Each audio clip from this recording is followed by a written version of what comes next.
Junmar Fajardo natatawa lang pagkatapos ng laro sa first game ng quarter-finals, kahit natalo pa sa Terra Firme Jeep. Womi Chongson, sa sobrang gana at intense ng laro kontra Beerman, nandidila pa sa kalaban, sino nga ba ang inaangasan? Well, sa game nga nila kontra Terra Firma, mukhang di nakapagbibigay ng maayos kung anong totoong kakayahan niya itong si Terence Romeo, kung napapansin ninyo parang matamlay si Ter7 sa laro. Bad news naman ito kay Moala Totua, mukhang di siya makakalaro sa game 2 ng laro nila kontra Terra Firma dahil nasasaktan ang mga mata niya. Talagang nagagamit naman din siya ng SMB panghalili kay Fajardo minsan pag kailangan din ni Abay ng pahinga.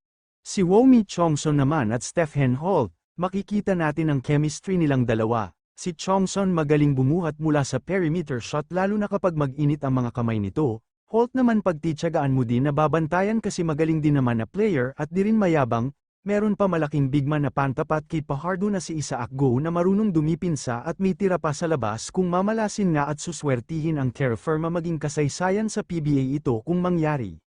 Dito po natin makikita gaano kagaling si Stephen Holt, maging ang isang best defender na Sige Perez ay nahihirapan nga sa kanya, nang makausap nga ng isang insider tungkol sa kanilang dalawa. Tumawa nga siya at nagsabi na, magaling talaga si Steph sa adba ni Perez during interview. Sa kabila naman, di rin matatawaran ang galing ni CJ Perez, kung pansin ninyo biglang nawala ang angas at shooting capability ni Perez nung game nila masasabi nating minalas o talagang sinasadya lang nila ang pagkatalo ng Beerman.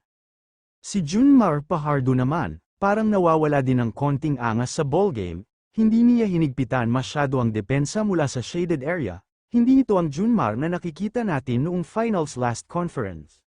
Marami nga nagsasabi na sadya lang ang pagkakatalo nila, mula sa koponan ng Terra Firma o talagang totoo ang sinasabi ni Fajardo, na wala ng team na mahina ngayon sa PBA. Totoo kaya yun? Mga perkoy, mag-comment na kayo kung ano sa palagay nyo. At huwag ninyo rin kalimutan mag-subscribe, at i-click ang notification bell para updated kayo sa bago kong video. Salamat po.